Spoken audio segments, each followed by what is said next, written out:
अब जिस तरह फॉर एग्जांपल मैंने अभी आपको वोल्टेज डिवाइडर बाय समझाया, ये सर्किट है, 1 मिनट, 6.108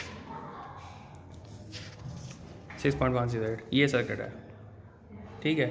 अब इसका आदि मॉडल बना लोगे आप, ये R1 R2 पहले ये ऊपर से ग्राउंड हो जाएंगे, बड़ी आराम से वही का वही बन जाएगा, ठीक है। ये बहुत आसान सब्जेक्ट है ये, कोई ऐसा मसला नहीं है। ये फिक्स बाइस के हैं एग्जांपल्स, पिछला मेरे लेक्चर फिक्स बाइस का था, आज वोल्टेज डिवाइडर बाइस का है थोड़ा सा, ठीक है। इसके अलावा एमीटर बाइस के भी ये 3-4 ही क्वेश्चन है सारे, आपने सिर्फ इन्हीं को प्रैक्टिस करना है, पेपर आपका हो जाएगा आराम से, ठीक है। अभी तक आपको सिर्फ और सिर्फ BJT कराया है, ठीक है। FET जो है ना वो फिर इंशाल्लाह मैं आपको मिनट के बाद शुरू करूँगा।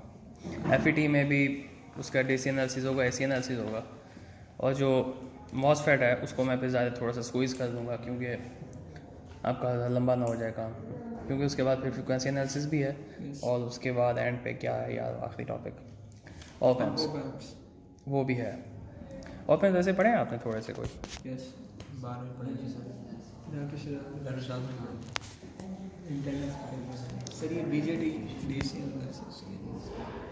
DC एनालिसिस प्रैक्टिस करोगे हो जाएगा, जिस तरह प्राइम मिनिस्टर कहते हैं ना, घबराना नहीं है, घबराना नहीं है आपने,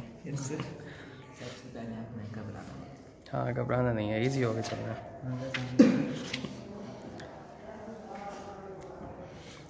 अच्छा जी, अब ज़रा को मुझे ये बताइए ये कैसे हुआ है।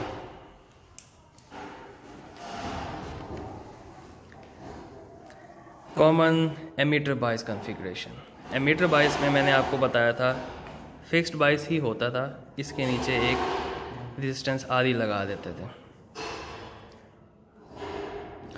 ज़रा सोचो कैसे हुआ होगा, कोई याद ही देने में बात?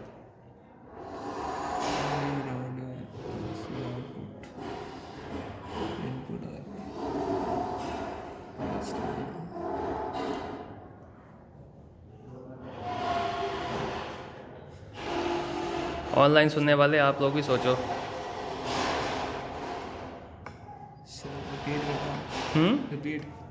चलो रिपीट कर देते हैं।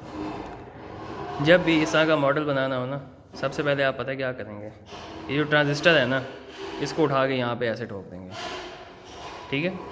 ये जिस तरह मैंने आपको पहले बताया, ये वैसे का वैसे उठा के, डिपेंडेंट सोर्स IB ही है, बीटा IB, ठीक है। ये सबका सेम ही रहेगा।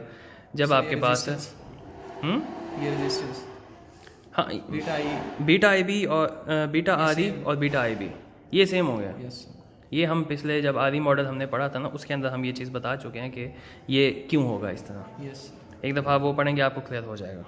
तो ये वैसे का वैसे रहेगा। फिर आपने और क्या करना है, आपने यूँ करना है कि इसको शॉर्ट कर देना है, इसको ग्राउंड के साथ कनेक्ट कर देना, ठीक। फिर उठा के आपने देखना है कि यार ये जो है ये इसका बेस है, ये एमीटर है, ये कलेक्टर है। इसके एमीटर के साथ तो लगा हुआ है RE, तो एमीटर के साथ उठा के लगा दूंगा RE। बेस के साथ जो है ना आगे जब यूँ जा रहा है, एक VI के ऊपर जा रहा है और पैरेलल में RB आगे ग्राउंड पे जा रहा है, तो एक सीधा VI पे जा रहा है, पैरेलल में RB आगे ग्राउंड पे जा रहा है। अच्छा जी, इसकी बेस भी क्लियर हो गई? अच्छा, एमीटर भी क्लियर हो गया? अच्छा, अब कलेक्टर पे आओ। कलेक्टर सीधा एक V आउट सीधा जा रहा है, उसके साथ पैरेलल में RC जा रहा है, वो ग्राउंड के साथ V आउट जा रहा है, उसके साथ पैरेलल में RC जा रहा है। मुश्किल है? जो पिछले लेक्चर में दिए थे ना उसके अंदर मैंने इसको थोड़ा सा, एक मिनट, आसान करके लिखने की कोशिश भी की थी, अगर मेरे पास पड़ा हुआ हो तो। नहीं, रिसेंट यही था, ये DC एनालिसिस वाला, शायद फिर मैंने किसी और रजिस्टर पे वो लिखा हो, कि जहाँ तक मुझे याद आ रहा है मैंने ये डायग्राम बनाई थी इधर ना, पेज पे। किस पे? पेज पे था। अच्छा, वो शायद मुझसे भी मिसप्लेस हो गया हो। अब ये पीछे वीडियो पॉज आ गया, तो ये मैं लेक्चर भी 2 करके अपलोड करूँगा, एक को 10 को बना दूँगा, एक को 11 बना दूँगा, तो आप लोग तो समझ ही जाएंगे। बाकी अगर आपकी ऑनलाइन वालों से भी बात हो तो उन्हें भी प्लीज़ समझा दीजिएगा किस तरह करना है। अच्छा जी, उसके बाद क्या करना होता था हमने, Z out और वोल्टेज गेन, ठीक है। अच्छा जेड आई यहाँ पे क्या है? जेड आई आर, ये जो पूरा बंदा है ना, इसको उसने बना दिया जेड बी, ठीक है। जेड आई जो है ना वो जेड बी और आर बी के पैरेलल है। यस ये तो हो गई पहली बात। जेड आउट जो है ना वो सिंपल आर सी है। आर सी, ये इनपुट के साथ है, आउटपुट के साथ करंट है। सर ये इतना ही सा। हाँ ये ZI आपके पास ZI जेड आई है, Z I R B parallel to Z B, okay हो गया। यस और जेड आउट का क्या है आपके पास? वो है आर सी। अफाक आपको नजर आ रहा है? तो सबसे पहले आप ज़रा यूँ देखते हैं, V I is equal to, यानी कि ये वाली जो वोल्टेज है वही वोल्टेज यहाँ पर भी होगी, is equal to I B into beta R E plus I E into R E.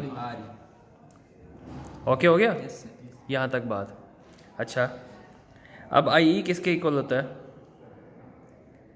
Beta plus 1 I, beta plus 1 into I B, ठीक है। I is equal to I C plus I B, ठीक है। I B is equal to beta I C. इससे calculation ऐसे घुमा फिरा के करके मुझे इस वक्त याद नहीं आ रहा, पर I E is equal to beta plus 1 into I B, ठीक है। सिंपल सी बात है, ये आई बी है, ठीक है, बीटा आर ई से गुजर रहा है, ये बीटा आई बी है, तो ये I B plus beta I B is equal to I E, ठीक है। I B plus beta I B is equal to I E, so I E is equal to beta I B plus I B, so I B इसमें से common आ जाएगा तो beta plus 1 into I B, ठीक हो गया। इधर मैं ये लिख दूंगा। So far so good. अच्छा अब मुझे ये बताओ, क्या मैं लिख सकता हूँ कि ये जो जेड बी है ये V I over I B के इक्वल है? लिख सकता हूँ? पी और आई बी, यस लिख सकता हूँ ना? Yes. अच्छा जी, मैंने लिख दिया इधर। अब यहाँ पे जो वी आई की वैल्यू है मैं वो डाल सकता हूँ? यस वी आई की ये वैल्यू है मेरे पास, ये इधर डाल सकता हूँ। यस उसमें से आई बी निकाल के आई बी के साथ कैंसिल कर सकता हूँ। यस, ज़बरदस्त हो गया। डिस्टेंस जेड बी की वैल्यू आ गई मेरे पास सर, अच्छा जी, जेड आई था मेरे पास Z B parallel to R B, मसला हल हो गया जेड बी वाला। चलो आपको मुबारक हो जी, जेड बी वाला मसला हल हो गया। उसके बाद फिर जो हम हस्बे मामूल करते आ रहे हैं एजम्पशंस, वही एजम्पशंस करते जाओगे कि यार ये जो चीज़ इतनी बड़ी है, दूसरी ये R E is often much greater than R E, therefore उसको जो है ना इग्नोर शिग्नोर कहानियाँ शानियाँ सारी डाल डूल के ये यूँ बन जाएगा आपके पास। कंबाइन रेजिस्टेंस, मतलब सिंपल सी बात है कि यार इसका इफेक्ट का बहुत कम होता है, लिहाजा जो है ना मैं बड़ा डाल देता हूँ यहाँ पे। डिपेंड्स, बहुत सारी और चीज़ें भी डिपेंड करती हैं। एंड पे जेड आई जो है ना, मेन चीज़ ये है कि भाई Z I R B parallel to Z B, बात पहली जहन में ये रखनी है आपने। फिर हमने घुमा फिरा के उसको ये बनाया था कि भाई वो Z B beta R E के बराबर है, R E plus R E है, लेकिन जो ये आर ई है इसकी वैल्यू बहुत ज़्यादा होती है छोटे आर ई की निस्बत। ये मेगा ओम में है, ये अगर ओम में है तो भाई ज़ाहिर है मेगा ओम वाली ही आएगी। यस आपको एक बंदा 1000 रुपये दे रहा है, दूसरा बंदा 1 रुपया दे रहा है, जी, 1000 रुपये वाला पसंद आएगा ना, ऑब्वियस ही बात है। तो दैट इज़ द सीन। अच्छा जेड आउट जो है वो तो भाई सिंपल RC, इसमें तो मेरे ख्याल से कोई गप होगी ही नहीं। अब आ जाएं करंट गेन के ऊपर, वोल्टेज गेन के ऊपर।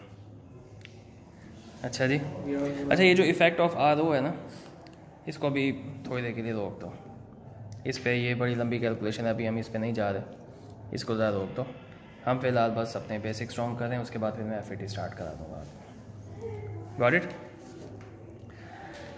अच्छा अब ये ज़रा देखते हैं कैसे इसने किया हुआ। I B is equal to V I over Z B, क्या इस पे सारे मुत्तफिक हैं? अभी नहीं किया था। Z B I B is equal to yes sir, Z B V I यहाँ पे आएगा डिवाइड बाय जेड बी। अच्छा जी मुत्तफिक हो गए। V out is equal to minus I out R C, इस पे मुत्तफिक हैं? ये डॉट्स आउटपुट, यस सर, देखो पता है क्या, सिंपल है ये, आई आउट की डायरेक्शन में ये ले रहा हूँ, ठीक है। जबकि मैंने जो वोल्ट मीटर लगाया हुआ है उसका पॉजिटिव यहाँ पे है, नेगेटिव यहाँ पे है, ठीक है, आई आउट की डायरेक्शन ये है, तो इस हिसाब से उल्टी होनी चाहिए थी ना, लेकिन नहीं, मैं वैसा नहीं कर रहा। Therefore V out is equal to minus I out into R C.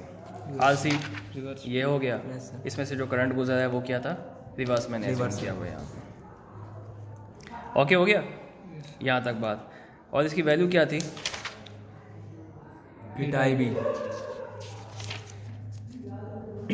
Yes sir. Beta I B. हो गया क्लियर। और बीटा आई बी की भी वही डायरेक्शन है जो आई आउट की डायरेक्शन, आई आउट यूँ आ रहा है उसी लूप के अक्रॉस। अच्छा, फिर दोबारा से कांट छांट करके आगे कहानियाँ शहानियाँ। अब क्या किया है उसने एक्चुअली, हाँ इसी इक्वेशन में ना आई बी की जगह ही ऊपर वाली वैल्यू डाल दी है, इनपुट कर दिया इसको। ठीक। अब वी आउट यहाँ पे है, वी आई यहाँ पे है, वी आउट और वी आई हो गया, आ गया ना वी आउट और वी आई। अब उसके बाद फिर क्या करना है, उसके बाद जेड बी की वैल्यू डाली, इसमें से बीटा बीटा काट दिया तो आपके पास ये बन गया। फिर आगे आपने अपना सबसे फेवरेट काम कर दिया, वो क्या है, अजम्पशन लगा दी कि भाई आर ई बहुत बड़ा है as compare to small R E, तो कैपिटल आर ई ही आएगा। यस। खुश हो गए यहाँ तक, क्लियर हो गई बात। Yes sir. Yes sir. अब आखिरी बात ये है कि मेरे ख्याल से इसको मैं यहीं पे रोक देता हूँ। ये बाय द वे हमने अनबाईपास पढ़ा है, एक बाईपास भी होता है, लेकिन उसे अभी रहने ही दो, आप यही कर लो, बड़ी बात है। क्योंकि मुझे अंदाज़ा हो रहा है अभी आप मतलब इसमें इतने स्ट्रॉन्ग नहीं है। बाकी ये जो ऑनलाइन वाले बैठे हैं इनको भी ये बताना चाहूँगा कि जब क्लास में होते हैं ना आप लोग, तो ज़ाहिर है आपको एक समझ नहीं आ रही थी तो आप बार बार पूछते हैं, टीचर आपको बार बार बताता है कि इसमें ये चीज़ थी, इसमें ये चीज़ थी। कुछ बच्चे होते हैं जिनको पूछने की आदत नहीं होती, वो फिर बाद में थोड़ा सा सफ़र भी कर जाते हैं। लेकिन हैविंग रिस्पेक्ट फॉर ऑल दोस्त जो पूछते हैं, मैं उन्हें बहुत ज़्यादा रिगार्ड्स पेश करता हूँ। अच्छी बात है, पूछा करें, लाजमी पूछा करें। तो मेरे ख्याल से यहाँ तक क्लियर हो गया होगा आपको, ठीक है। अब कोई चीज़ है तो नहीं गई, इसे अभी रहने दो, मीटर फॉलोअर बस आप जो है ना ये टॉपिक ही करो। इसके बाद फिर मीटर फॉलोअर भी है, लेकिन फ़िलहाल जो अगले हफ्ते मिड है आप ये ही कर लो, फिर बाद में मैं एफ को छेड़ना शुरू कर दूँगा। अब आपने क्या करना है मिड के अंदर, आपको अगर मैं क्वेश्चन दूंगा ना, आपने इन फार्मूलाज को रट्टा नहीं लगाना। क्या आप देखो कि भाई वोल्टेज डिवाइडर बाइस है तो उसका वोल्टेज डिवाइडर बाइस का तो voltage gain R C over R ही होता है ना, नो, आपने डिराइव करना है। मैं डेरिवेशन के मार्क्स दूँगा, मार्क्स डेरिवेशन के होंगे, ऐसे सीधा सीधा नहीं लिख देना कि रट्टा आपने लगाया हो। अगर एग्ज़ाम हुआ ना ऑनलाइन, फिर मैं आपको टाइम भी ज़्यादा दूंगा और आपके पेपर भी डिफरेंट होंगे और क्वेश्चन बहुत एडवांस लेवल का होगा। ये चीज़ पे ज़्यादा थोड़ी सी आपको टॉलरेट करनी पड़ेगी। फिर मैं आपको वाइवे के लिए भी बुलाऊंगा, फिर क्वालिटी थोड़ी सी ज़्यादा होगी, क्योंकि मैंने आपको बताया ना जावा का जो रिज़ल्ट है मैं उसे 0.1% मुतमईन भी नहीं हूँ। मुझे बिल्कुल भी मज़ा नहीं आया ना आपका रिज़ल्ट बनाते हुए ना पढ़ाते हुए। कोशिश की थी लेकिन ज़ाहिर है उससे नहीं हो सकता, मैं आप सब बच्चों को मॉनिटर नहीं कर सकता। माइक्रोसॉफ्ट टीम्स भी मुझे ऐसी कप लगती है कि बच्चे ऑन करके सो जाएं, मुझे क्या पता, मैं घर में थोड़ी घुसा हुआ, मैं तो यहाँ बैठा हूँ, मुझे नहीं पता। अब मैं ज़ाहिर मेरी भी लिमिटेशंस हैं, मैं आप माशाल्लाह यंग लोग हैं, अल्लाह ताला आपको कामयाबियाँ अता फरमाए। तो मेरे ख्याल से मैं बंद कर दूँ। ऑनलाइन वालों अल्लाह ताला आपकी हिफाजत फरमाए। मैं बंद कर रहा हूँ वीडियो, नेक्स्ट लेक्चर में मुलाकात होगी इंशाअल्लाह।